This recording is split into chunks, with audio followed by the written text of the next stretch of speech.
Bueno, pues gracias por estar aquí en en ese salón, en este sagrado recinto, en el Ashram Raíces, Nuevo León, México, noreste de México.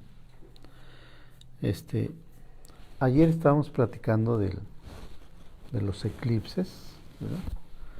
Cómo es que se forman, ¿sí? Y pues se forman cuando pasan por la eclíptica, de ahí su nombre, eclipses, eclíptica, ¿verdad? Y la eclíptica es la trayectoria, el camino por el cual sigue el Sol, ¿verdad?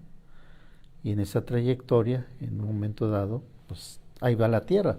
Decíamos que esa es una línea imaginaria donde va el Sol viajando a una alta velocidad, ¿sí? Y la Tierra, pues y sus planetas y los planetas en una forma también así, espiral, ¿verdad? En una forma espiral, ¿verdad? Pero que la Luna también gira alrededor de la Tierra, pero tiene una ligera inclinación, más o menos unos 3, 5 y 6 grados, ¿verdad? Con respecto a su ecuador. Y la Tierra va teniendo este movimiento, ¿verdad? Ese movimiento va teniendo la Tierra, ¿verdad? Sobre su eje, ¿sí? Y aparte de que va desplazándose a esta velocidad, así, ¿verdad? Y la Luna ligeramente inclinada, pues solamente en algunos momentos la Luna va a cruzar en esta línea de la eclíptica, tanto en luna nueva, ¿sí? Como en luna llena, ¿verdad? En algunos momentos. Y por esa razón existen los eclipses. Bueno, ese es un movimiento astronómico. Pero astrológicamente, ¿qué significará, verdad? Pues ahí está el gran estudio que habrá que descifrar, ¿verdad? ¿Sí? Los estudiosos de la astrología en ese campo, pues tal vez tengan algunas respuestas, algunas eh, predicciones de lo que pudiera ocurrir en un eclipse, ¿verdad? Lo que se puede hacer inicialmente es calcular la carta natal en ese momento preciso del eclipse en la localidad, ¿verdad? Y como se calculó aquí en México, ¿no? México, la capital México, Ciudad de México, porque ahí están contenidos los poderes de la nación, ¿no? El ejecutivo, el legislativo, el judicial, y por esa razón ahí se calculó esa carta natal. Y nos encontramos que estaba este, eh, en ascendente Virgo, ¿verdad? Pero en el signo del Sagitario, ¿verdad? Entonces tanto Sol como Luna coincidieron ahí, ¿verdad? ¿Por qué? Porque estaban en conjunción. Y esa conjunción ocurre precisamente, ¿verdad? Cuando desde el punto de vista de la Tierra, el Sol y la Luna están en la misma posición, ¿verdad? En una posición exacta, ¿no? ¿Sí? Ahí es donde ocurre el eclipse, y si va dentro de la eclíptica, pues es como se ve el eclipse, ¿verdad? Y en la Ciudad de México su ascendente es Virgo. ¿Qué pasaría? Pues quién sabe qué pasará, ¿no? ¿Verdad? Hay muchas eh, situaciones que uno puede suponer, ¿verdad? Pero pues quién sabe, la verdad, quién sabe. Yo no soy experto en la interpretación de los eclipses, ¿verdad? No sé qué es lo que vaya a suceder. Simplemente les diré que fue en Sagitario y su ascendente es Virgo. Y el Sagitario pues estará en la tercera casa, que corresponderá eh, por, por un orden natural a la comunicación, ¿verdad? A la comunicación. Entonces habrá algunas situaciones de comunicación, ¿verdad? que tendrán que estar como efectos secundarios de ese eclipse, digamos, en México, ¿no? Lo que es la sociabilidad, lo que es esa forma de transmitir los mensajes. Y en Sagitario, ocurre en Sagitario, ¿verdad? Y Sagitario es el opuesto a la casa 3, lugar donde ocurrió el eclipse. Entonces, ahorita ese Sagitario, en lugar de estar en la casa 9, está en la casa 3, ¿verdad? Entonces, algo debe suceder a nivel macrocósmico, ¿no? A nivel mayoritario, a nivel México, no a nivel personal, ¿verdad? Y tendrá que ver con algunos personajes de la política, ¿verdad? ¿Sí? De la política en esos 3 poderes que mencionamos, ¿verdad? Y con su ascendente Virgo, y en el segundo decanato, porque ocurrió a los 12 grados. Recuerden que cada signo está dividido en 3 partes, ¿sí? Llamados decanatos, ¿verdad? Y cada decanato está gobernado por un planeta también. En este caso, como fue Sagitario, el primer decanato es Júpiter, después sigue Marte, y después sigue el Sol. Entonces, como ocurrió en el segundo decanato, pues algo imprevisto surgirá, algo repentino surgirá en esta supuesta predicción, ¿verdad? Algo una situación muy crítica, muy importante, ¿verdad? Es como si hubiera haber una palabrería excesiva, ¿verdad? Como si fuera a haber algo así, muchas encomiendas, muchas acusaciones, muchas situaciones verbales que repercutirán en todo México. Bueno, repito, yo no soy experto en la interpretación de los eclipses, pero pues eso es lo que yo me imagino, ¿verdad? Solamente les diré que hay que asociar, ¿verdad?, esos planetas ubicados donde ocurre el eclipse, que son precisamente 3, ¿verdad? Es el Sol, la Luna y Mercurio, ¿verdad? Y cómo están con respecto a los demás planetas, concretamente con Júpiter, porque Júpiter es el regente de Sagitario, ¿verdad? Y además Mercurio. ¿Por qué Mercurio? Porque Mercurio se ubicaría en la casa número 3, ¿verdad? Y en la casa 3 es ocurrió el eclipse. Okay, bueno, cambiemos de tema porque habrá alguien que sí sepa y nos diga que son otras cosas, ¿no? Bueno, hoy salió leímos el Dhammapada, ¿sí? Y salió el capítulo 20, que se titula El Sendero, ¿no? Aquí nos habla de 3. Dice, al principio dice: de los caminos, el óctuple sendero es el mejor. De las verdades, nada igual a las 4 palabras. ¿Cuáles eran esas 4 palabras? A lo mejor aquí nos dice, el desapego es la mejor de las virtudes, y entre los hombres el mejor es aquel que ha despertado. Este es el sendero, el único que lleva a la purificación de la mente. Sigamos este sendero y confundiremos a Mara, el tentador. Siguiendo este sendero pondremos fin al sufrimiento. ¿Cuál sendero? El del óctuple. Dice aquí el óctuple sendero.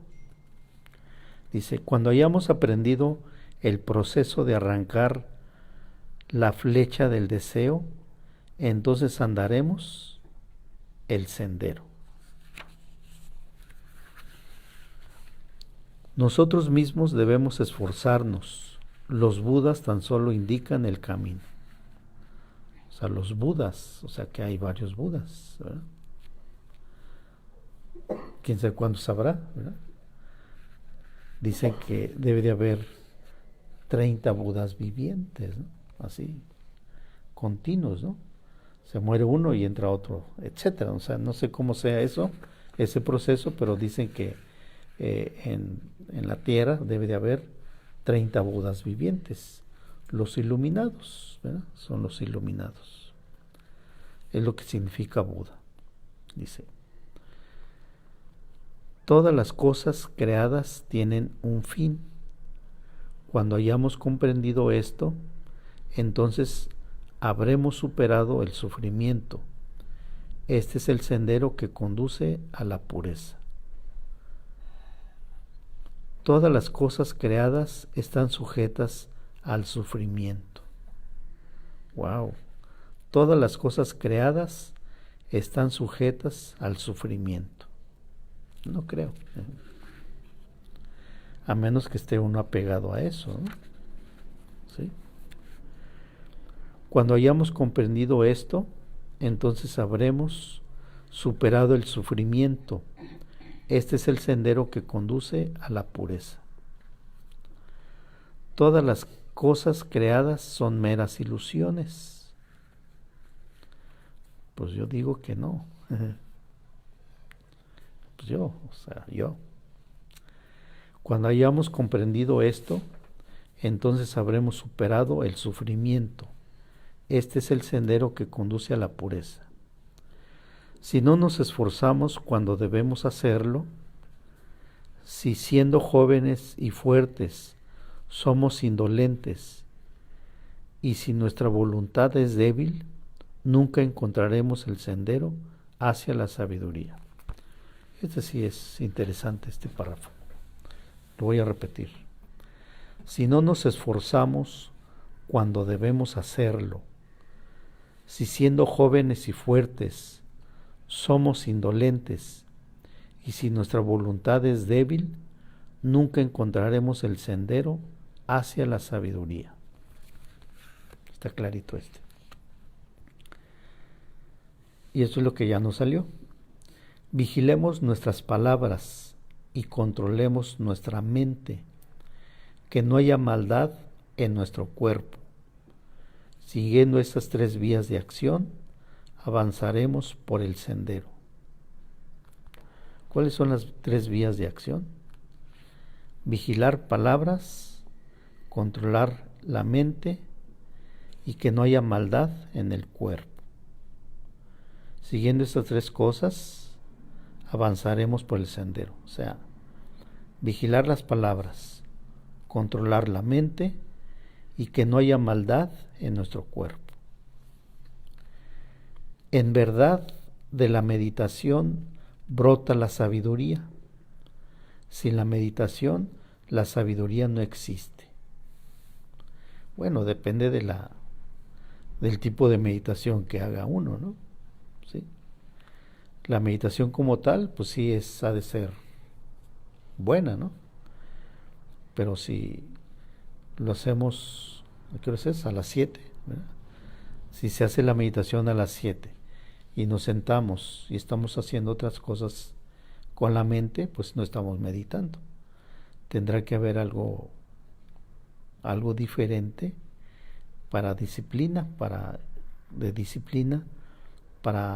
realmente llegar a esa sabiduría, ¿no? Sí, como en una ocasión, creo que ya se los platiqué, ¿verdad? Que el maestro Estrada pues veía que meditábamos. Bueno, la meditación era así como disciplina institucional, ¿verdad? Disciplina institucional es a las 7 de la tarde, ¿no? ¿Sí? Pero la disciplina propia puede ser a cualquier hora. Puede ser en la madrugada, en la noche, en la tarde, a la hora que quiera uno, ¿no? Dicen por ahí, en un libro escrito por David Ferriz Olivares, ¿verdad? Cuenta la historia de donde está en el departamento el maestre Laferrier en Niza, Francia. Dice la señora que que le prestaba ese departamento, ¿verdad? Que ella escuchaba el sonido de la máquina todo el día, la máquina de escribir todo el día. Es una maquinota grandota, de esas Remington, de esas grandotas, ¿no? Que es con la que escribía el maestre, ¿verdad? Y todo el día se la pasaba escribiendo, ¿sí? Pero decía que a medianoche terminaba de escribir para entrar a meditación, ¿sí? Entonces el maestre, según esta versión, meditaba a las 12 de la noche. Después de una hora de meditar, tal vez menos, volvía a escribir a máquina, ¿no? ¿Sí? Pues era el maestre. Y tantas penurias que pasaba, ¿no? Porque a veces no había más que una manzana para comer todo el día, ¿verdad? Sí. Entonces era muy difícil la vida que llevó el maestro, ¿no? En su retiro, ¿verdad? Entonces sí es cierto que él meditaba a las 12 de la noche, lo cual puede decir que cualquier hora es buena para meditar, ¿verdad? O sea, en lo personal, ¿verdad? Ya la meditación institucional es a las 7 de la noche, ¿verdad? A las 7, ¿verdad? Pero puede ser a cualquier hora, ¿verdad? Y no necesariamente una postura específica, cualquier postura, hasta caminando se puede meditar, de pie, acostado, no sé, a cualquier hora, en cualquier posición se puede meditar porque es algo mental, ¿verdad? Y creo que dentro de esa meditación debe de ir implícita cierta reflexión, ¿verdad? Porque si nada más se sienta uno, ¿verdad? Que ojalá y sea así de un silencio absoluto, pues sí habrá algún beneficio. Pero si hay reflexión es todavía más. Entonces les decía que el maestro nos veía meditar a las 7, ¿verdad? Pero en una ocasión nos dijo, ustedes meditan mucho, pero siguen siendo los mismos, ¿verdad? Lo cual quiere decir que habíamos desperdiciado parte de nuestro tiempo, ¿verdad? Porque la meditación implica un cambio, un mejoramiento de las actitudes o de la forma de ser de la persona, ¿verdad? Y si no hay cambios, si no hay algo que diga que está transformando ciertas ideas, ciertas actitudes, ciertas formas de ser, entonces no está meditando correctamente, ¿verdad? ¿Sí? A eso se refiere este párrafo, ¿no? Dice que en verdad de la meditación brota la sabiduría. Sin meditación la sabiduría no existe, ¿sí? Pero si se medita correcta y adecuadamente, ¿no? Dice, si conocemos el doble camino de la ganancia y la pérdida y escogemos el sendero adecuado, aumentaremos nuestra sabiduría. Si conocemos el doble camino de la ganancia y la pérdida y escogemos el sendero adecuado, aumentaremos nuestra sabiduría. Y eso es precisamente la meditación, ¿verdad? La ganancia es lo que se va aprendiendo y la pérdida es cuando volvemos a cometer ese mismo error, esas mismas situaciones. Ahí estaríamos perdiendo, pero con el tiempo la ganancia debe de superar a la pérdida. Dice, arrasemos el bosque de las pasiones y no tan solo un árbol, ya que en el bosque está el peligro. ¿Sí? Arrasando todo el bosque y la maleza de las pasiones, permaneceremos libres de estas. Aún el más pequeño deseo de un hombre hacia una mujer, o viceversa, ¿verdad? Si no es destruido, lo atará, como el becerro está sujeto a la vaca. Y ese becerro después con el tiempo pues ya crecerá y ya se desatará de la vaca, ¿no? Arranca el amor de ti mismo como arrancamos la lila en otoño. Busquemos el sendero de la paz y sigámoslo, ya que el nirvana nos ha sido mostrado por un Buda. Bueno, no sé si hay algún comentario. ¿No hay comentarios? ¿Allá tampoco? Tengo una pregunta, maestro. ¿Una pregunta? En relación a la conciencia crística que constantemente retorna, ¿pudiera estar conectado con estos 30 Budas? O sea, que existen seres humanos más conscientes de la cristalización, de acuerdo con su experiencia. Pues yo creo que sí existe esas conciencias superiores. Yo considero que sí existen esas conciencias superiores, ¿no? Que vibran en esa supraconciencia, ¿no? Yo, o sea, no puedo asegurar yo que son esto, ¿no? Pero sí mediante una analogía, ¿no? Por ejemplo, en un salón de clases, ¿verdad? Siempre hay uno que se destaca, ¿no? Hay uno que destaca sobre los demás, porque es más dedicado a los estudios, porque es más inteligente, porque es muy responsable, ¿verdad? Etcétera. Siempre hay destacados, ¿verdad? Y hay otros intermedios que solamente en los momentos apremiantes se preparan, ponen más atención, se hacen más responsables. Y habrá otros que pues ahí se la van pasando, ¿no? ¿Sí? Pero todos están en un proceso de aprendizaje, todos. En ese salón de clases es como el salón de la tierra, ¿verdad? Sí.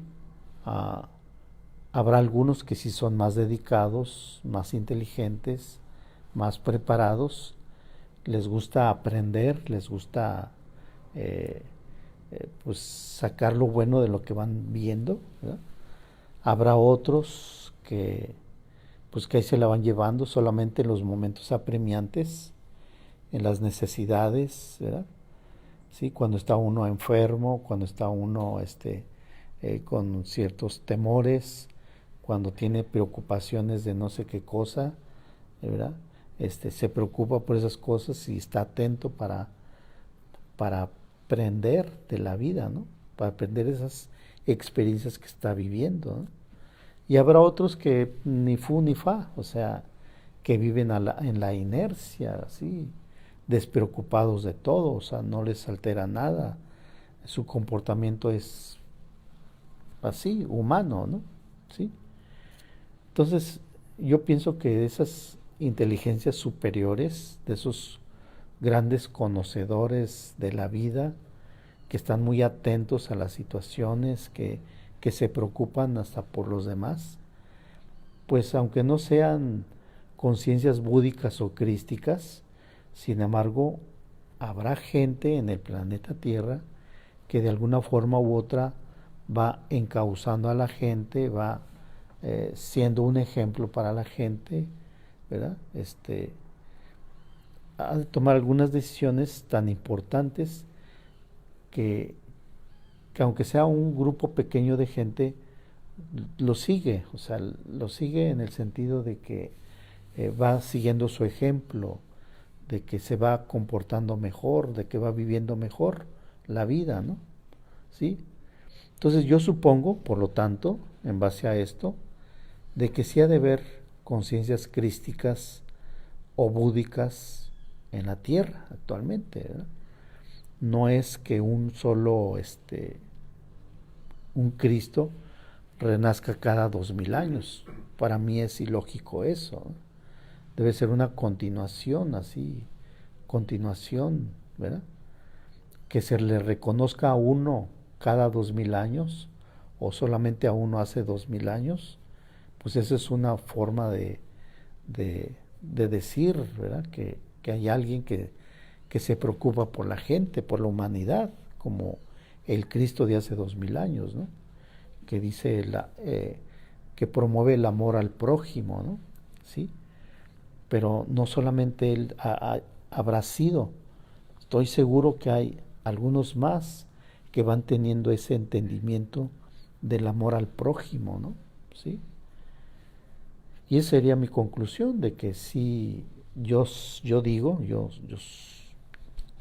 pienso, ¿verdad?, que sí, los Cristos, de los 8.000 millones de habitantes que seamos de la Tierra, pues ha de haber 10, 20, 50, 100, ¿verdad? Permanentes, mueren unos y estarán otros, o sea, siempre la conciencia estará presente, ¿no? Y a lo mejor habrá hasta 1.000, 1.000.000 de personas, de los 8.000 millones de habitantes, 1.000.000 no es nada, ¿no? ¿Sí? Entonces yo supongo que sí permanecen estos estados de conciencia superiores, ¿verdad? ¿Verdad? No reconocidos, pues porque serán campesinos, serán técnicos en alguna fábrica, serán algunos funcionarios públicos en un gobierno, serán amas de casa, serán empresarios, ¿verdad? Pero tienen una conciencia elevada, ¿no? ¿Sí? Yo supongo que así es, ¿verdad?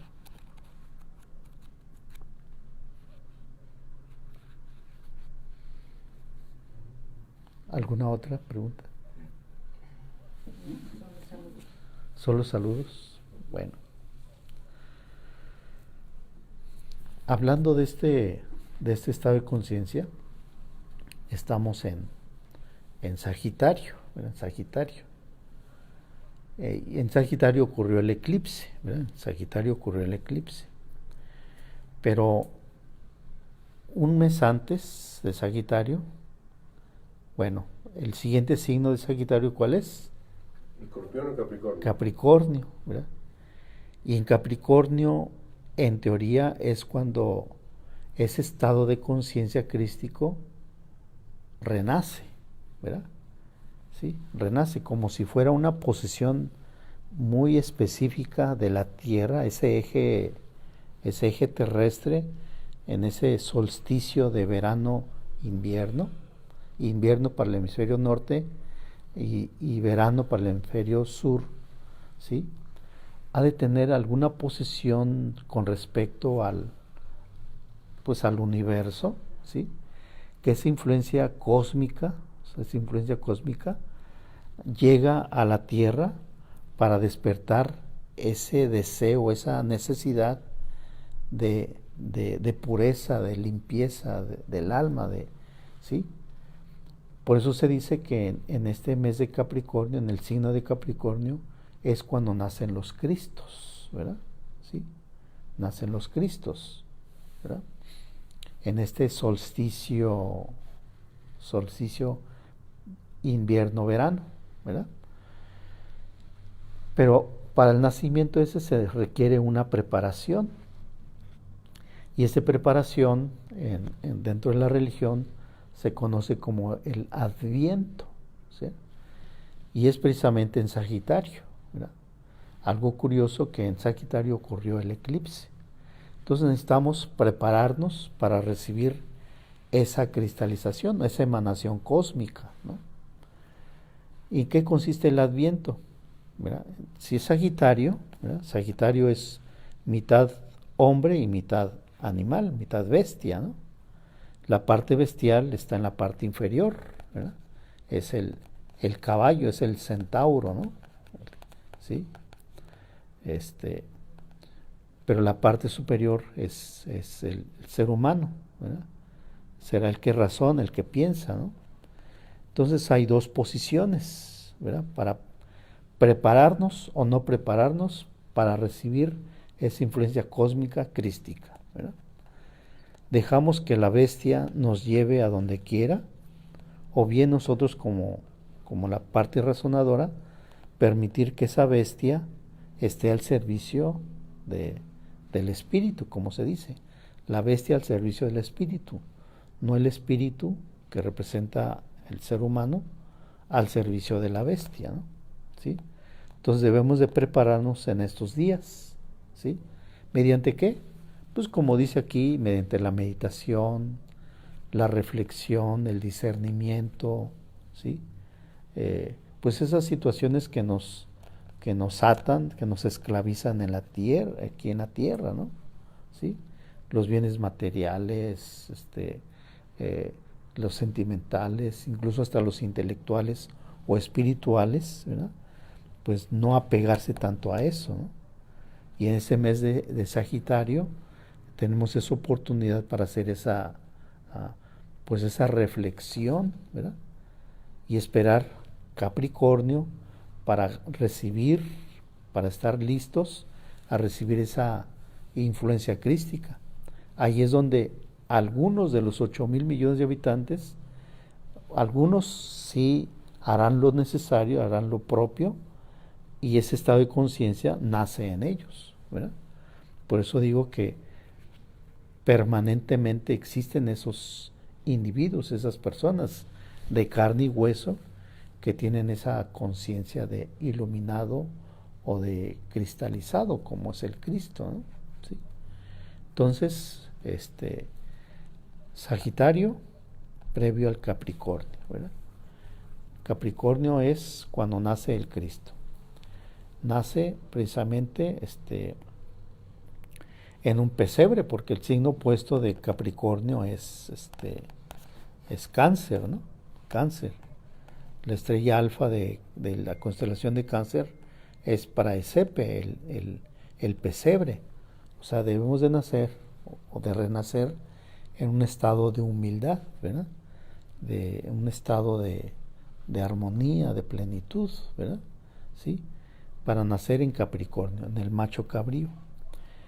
Y Sagitario es para pensar, porque el signo opuesto de Sagitario es precisamente Géminis, que es el pensamiento, que es el verbo, que es la comunicación, el lenguaje, ¿verdad?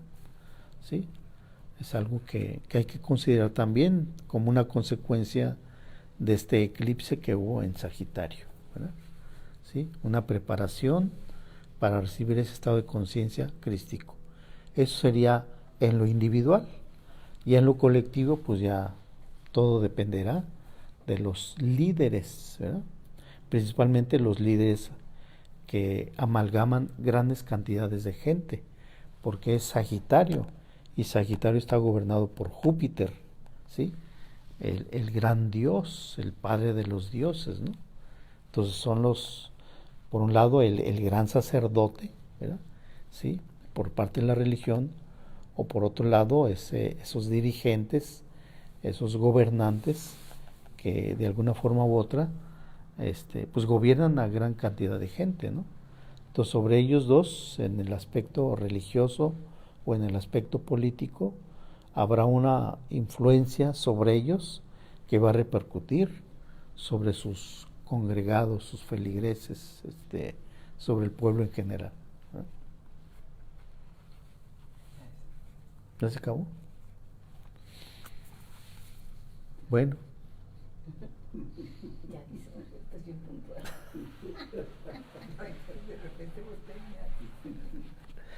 Bueno, pues entonces estudien estas cuestiones astrológicas y astronómicas para que queden bien claros los conceptos, el astronómico de los eclipses, por qué ocurren eso, y también el aspecto astrológico, cuál pudieran ser esas predicciones supuestas en base a fenómenos de la naturaleza, ¿no? Que ocurren y que de alguna forma pues el sol, que es el que da la luz, ¿verdad?, está siendo tapado, ¿verdad? Se tapó totalmente al sol, ¿verdad? ¿Sí? No fue un eclipse anular o un eclipse parcial, fue un eclipse total. O sea, la luz del sol se limitó, ¿verdad? Se suprimió precisamente por la luna, se interpuso ahí la luna. La luna es la imaginación, es el alma, ¿no? El sol es el espíritu, ¿sí? Entonces muchas experiencias que van a ocurrir a nivel emocional muy intensas, muy fuertes, van a repercutir. Y esa parte espiritual va a seguir, seguirá así en stand-by, estar ahí esperando la respuesta de la gente, ¿verdad? De la gente que gobierna al mundo, ¿verdad? Entonces es algo muy interesante, ¿no? Que es lo que tienen que estudiar, ¿verdad? Sí. O sea, ahí se los dejo de tarea, ¿no? ¿Sí? El sol, la luz, la claridad, el entendimiento se suprimió, ¿verdad? Y va a ser gobernado por cuestiones emocionales fuertes, porque la luna se interpuso ante el sol y fue totalmente y por mucho tiempo, ¿verdad? Entonces, estudiar eso y a ver qué pasa, ¿ok? Nos vemos mañana a la misma hora, desde acá, desde las Raíces, Pax. Gracias. Paz. 3, Paz. 5, 6, 7.